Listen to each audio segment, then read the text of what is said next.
नमस्कार विद्यार्थी मित्र मैत्रिणींनो, करंट अफेअर्स बाय मेघाली या आपल्या यूट्यूब चॅनलवरती तुमचे मनपूर्वक स्वागत आहे. इथे आपण डेली करंट अफेअर्सचे इम्पॉर्टंट 12 क्वेश्चन्स पाहतो, जे तुम्हाला आपल्या येत्या एमपीसीच्या सर्व एक्झाम्समध्ये, सरळ सेवांमध्ये आणि केंद्रीय परीक्षांमध्ये नक्कीच पाहायला मिळतील. त्यामुळे आपल्या चॅनलवरती जर तुम्ही पहिल्यांदा आले असाल तर चॅनलला लाईक करा, जास्तीत जास्त विद्यार्थ्यांपर्यंत आपल्या चॅनल शेअर करा, सबस्क्राईब करा. सगळ्यात महत्त्वाची गोष्ट, लेक्चर शेवटपर्यंत पहा आणि प्रत्येक प्रश्न पाहण्याचा प्रयत्न करा. ठीक आहे, तर पाहूयात आजच्या म्हणजेच 19 एप्रिल 2026च्या चालू घडामोडी. प्रश्न पहिला, भारतात सॅटेलाइट टेक्नॉलॉजी डे कधी साजरा केला जातो, असा प्रश्न आहे. तर याचे योग्य उत्तर आहे पर्याय क्रमांक सी, 19 एप्रिलला. या प्रश्नाचे महत्त्वाचे पॉइंट्स पहा. भारतात दरवर्षी 19 एप्रिलला सॅटेलाइट टेक्नॉलॉजी डे साजरा करतात. हा दिवस भारताच्या पहिला उपग्रह आर्यभट्टच्या प्रक्षेपणाच्या आठवणीत साजरा केला जात असतो आणि 1975 साली आर्यभट्ट अंतरिक्षात झेपावला आणि त्यानंतर भारतासाठी अंतरिक्ष प्रवासाची नवी वाट खुली झाली आहे. आणि या दिवसाचे आयोजन UR राव सॅटेलाइट सेंटर करते, जे इस्रोचं एक महत्त्वाचं केंद्र आहे. ठीक आहे, 2025 मध्ये या दिवसाचा सुवर्ण महोत्सव साजरा करण्यात आला होता, म्हणजेच 50वा वर्धापन दिन साजरा झाला होता 2025 मध्ये. ठीक आहे, पुढील प्रश्न दुसरा. लोकसभेमध्ये नामंजूर झालेलं 131वे घटनादुरुस्ती विधेयक कशाशी संबंधित होते? तर या प्रश्नाचे योग्य उत्तर आहे पर्याय क्रमांक डी, महिला आरक्षण कायदा दुरुस्ती. ठीक आहे, महत्वाचे पॉइंट्स पहा या प्रश्नाचे. लोकसभेमध्ये 131वे घटनादुरुस्ती विधेयक नामंजूर झालंय. हे विधेयक महिला आरक्षण कायद्यात सुधारणा करण्यासाठीचे होते आणि मुख्य मुद्दा 33% महिला आरक्षणाचा होता, हे माहिती आपल्याला सगळ्यांनाच. आणि यात डिलिमिटेशन्स म्हणजेच मतदारसंघाची सीमा आणि संख्या बदलण्याच्या तरतुदी होत्या. मतदान 17 एप्रिलला संध्याकाळी झालं. 2 दिवस चर्चा झाली यावरती आणि विधेयकाच्या बाजूने 298 मतं पडली आणि विरोधात 230 मतं. बहुमत मिळालेले नाहीये, त्यामुळे ते जे विधेयक आहे ते नापास झालंय. आणि महिला आरक्षण आणि डिलिमिटेशन हे भारतीय राजकारणात नेहमीच चर्चेचे ठरलेले विषय आहेत. ठीक आहे, पुढील प्रश्न तिसरा. मायथॉस AI मॉडेल कोणत्या क्षेत्राशी संबंधित आहे? तर याचे योग्य उत्तर आहे पर्याय क्रमांक ए, सायबर सुरक्षा. महत्वाचे पॉइंट्स पहा. मायथॉस हे अँथ्रोपिक या कंपनीने तयार केलेलं AI मॉडेल आहे.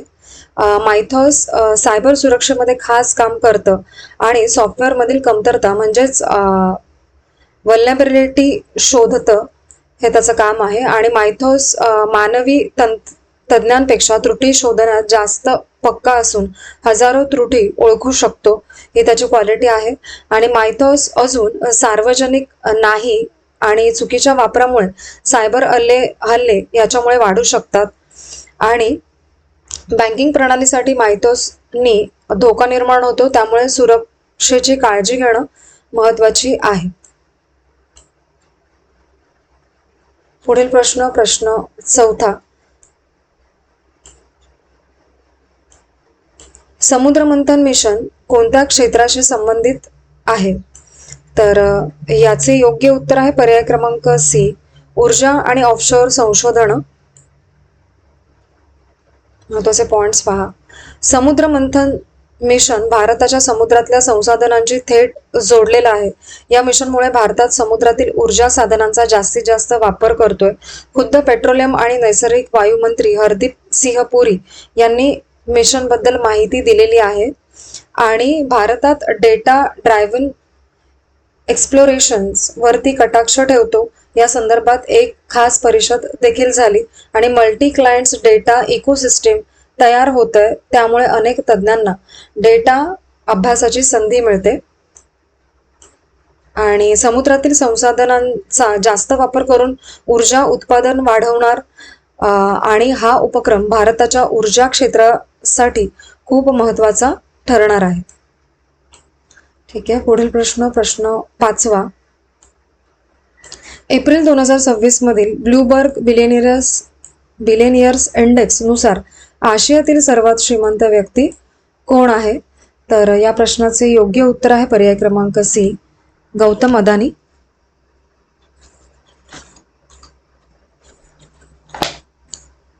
महत्वाचे पॉइंट्स पहा या प्रश्नाचे.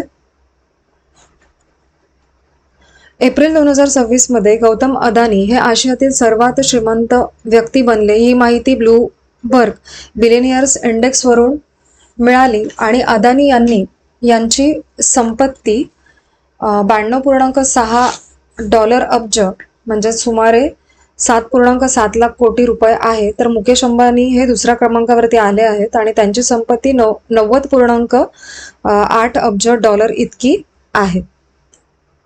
आणि जागतिक श्रीमंतांच्या यादीमध्ये अदानी 19व्या स्थानावरती आहेत आणि अंबानी हे 20व्या स्थानावरती आहेत जागतिक स्तरावरती. आणि यंदा अदानी यांची संपत्ती $8.1 अब्ज ने वाढली कारण त्यांच्या अदानी ग्रुपच्या शेअर्सनी चांगली कामगिरी दाखवलेली आहे. आणि दुसरीकडे अंबानी यांच्या संपत्तीत $16.9 अब्ज ची घट झाली. त्यामुळे अदानी यांनी अंबानींना मागे टाकले आणि आशियातील सर्वोच्च स्थान मिळवलेलं आहे. पुढील प्रश्न 6वा. भारत चीन यांची शांघाय कोऑपरेशन ऑर्गनायझेशन म्हणजे SCO अंतर्गत द्विपक्षीय चर्चा कधी झालेली आहे? तर याचे योग्य उत्तर आहे पर्याय क्रमांक सी, 16-17 एप्रिल 2026 ही चर्चा झाली. महत्त्वाचे पॉइंट्स पाया प्रश्नाचे. भारत आणि चीन द्विपक्षीय बैठक 16-17 एप्रिल 2026 SCO अंतर्गत झालेली आहे. लडाखमधील तणाव कमी झाल्यापासून ही दोघांमधील पहिलीच औपचारिक चर्चा आहे. पूर्व लडाखमध्ये 2020 पासून दोन्ही देशात तणाव होता, तो 2024 मध्ये काही प्रमाणात कमी झाला. आणि ही बैठक शांघाय कोऑपरेशन ऑर्गनायझेशन या प्लॅटफॉर्मवरती झाली. ही युरेशियातील सुरक्षा आणि सहकार्यासाठीची संघटना आहे आणि याची स्थापना 2001 मध्ये झाली होती. भारत 2017 पासून SCOचा पूर्ण सदस्य देखील आहे. हा पॉइंट लक्षात घ्या. आणि बैठकीत मुख्यत्वे सुरक्षा, व्यापार, कनेक्टिव्हिटीवरती चर्चा झाली आणि सामान्य लोकांमधील संबंधांवरही भर दिलेला आहे यामध्ये.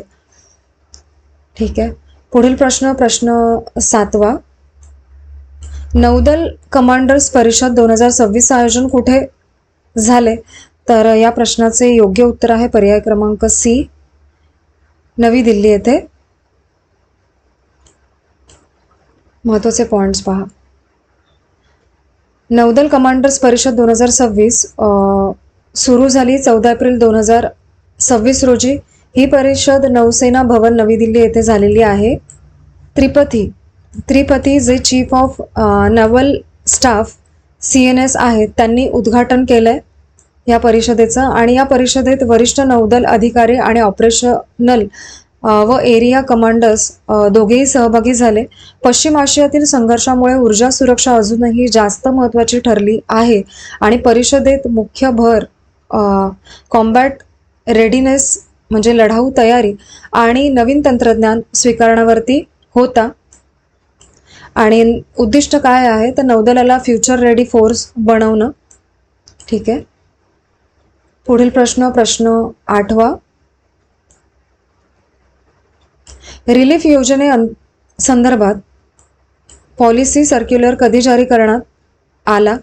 तर या प्रश्नाचे योग्य उत्तर आहे पर्याय क्रमांक सी, 15 एप्रिल 2026 या दिवशी. महत्त्वाचे पॉइंट्स पहा.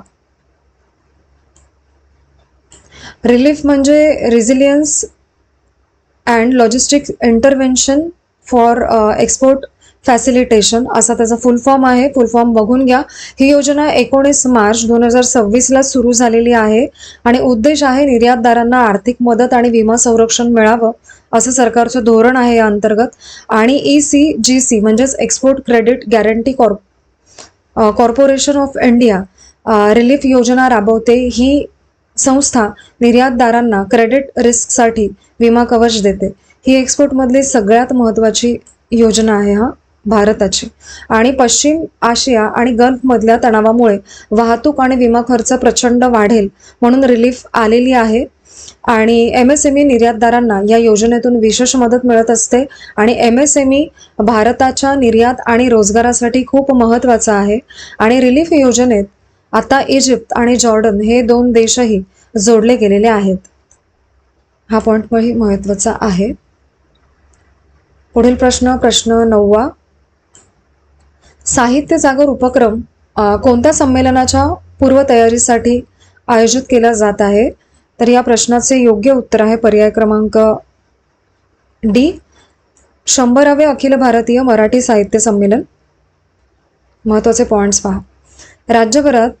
राज्यभर 99 ठिकाणी हा उपक्रम राज्यभरात 99 ठिकाणी हा उपक्रम पोहोचणार आहे. हा संपूर्ण महाराष्ट्रातील उपक्रम आहे आणि याचं घोषवाक्य आहे साहित्य वारी वाचकांच्या दारी. हे लक्षात ठेवा. आणि महाराष्ट्र साहित्य परिषद आणि पुणे पुस्तक महोत्सव मिळून हा उपक्रम राबवतात. आणि पुस्तक प्रदर्शनासाठी खास बस तयार केली गेलेली आहे. अगदी आधुनिक, काही ठिकाणी 1 दिवसीय तर कुठे 2 दिवसीय संमेलन होतील. ठीक आहे. आणि मूळ उद्देश आहे वाचनाची आवड वाढवणं. साहित्य जागरमुळे 100व्या साहित्य संमेलनाचा प्रचारही केला जाणार आहे. ठीक आहे. पुढील प्रश्न 10वा.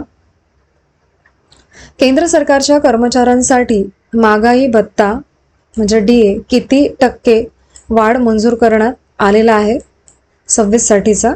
तर याचे योग्य उत्तर आहे पर्याय क्रमांक B, 2% इतकी वाढ दिलेली आहे. महत्त्वाचे पॉइंट्स पहा. ही वाढ 1 जानेवारी 2026 पासून लागू झालेली आहे.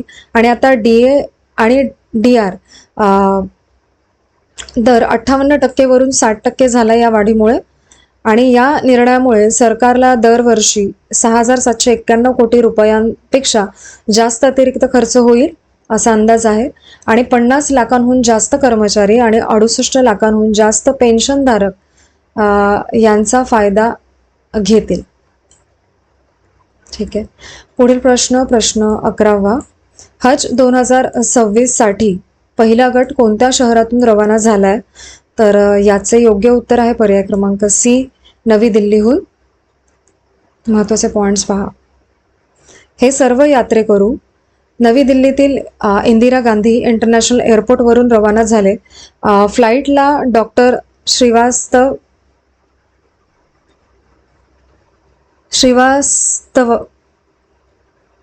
श्रीवास्ता कृष्णा यांनी हिरवा झेंडा दाखवला आणि ते अल्पसंख्याक व्यवहार मंत्रालयाचे सचिव आहेत. दिल्ली हज कमिटीच्या अध्यक्षा कौसर जहान यांनी हज व्यवस्थेची माहिती दिली. आणि पंतप्रधान नरेंद्र मोदी यांच्या नेतृत्वाखाली हज सुविधांमध्ये वाढ करण्यात आलेली आहे. आणि हज यात्रा दरवर्षी सौदी अरेबियात आयोजित केली जाते आणि भारतातून हजारो लोक यात सहभागी होत असतात. हज 2026ची सुरुवात या पहिल्या गटाच्या प्रस्थानाने झालेली आहे. पुढील प्रश्न 12वा आणि आजचा आपला शेवटचा प्रश्न. प्रधानमंत्री ग्राम सडक योजना PMGSY 3 योजना कोणत्या वर्षांपर्यंत वाढवण्यात आलेली आहे? तर याचे योग्य उत्तर आहे पर्याय क्रमांक C, मार्च 2028 पर्यंत. महत्त्वाचे पॉइंट्स पहा या प्रश्नाचे. PMGSY 3 योजना मार्च 2028 पर्यंत चालू ठेवलेली आहे. हा निर्णय नरेंद्र मोदींच्या नेतृत्वाखाली मंत्रिमंडळाने घेतला. आणि PMGSY 3 योजनेचा उद्देश आहे ग्रामीण भागामध्ये रस्ते आणि इन्फ्रास्ट्रक्चर मजबूत करणं. ही योजना गाव, बाजार, शाळा, रुग्णालय यांना एकमेकांशी जोडते. आणि PMGSY 3 साठी निधी वाढवून 83,977 कोटी केलेला आहे. आणि याआधी तो 80,250 कोटी इतका होता. आणि PMGSY 3 अंतर्गत 161 लॉंग स्पॅन ब्रिज मंजूर केलेले आहेत आणि यात 961 कोटी खर्च अपेक्षित आहे. आणि या योजनेअंतर्गत 101 हा डबल झालाय पॉइंट. ठीक आहे.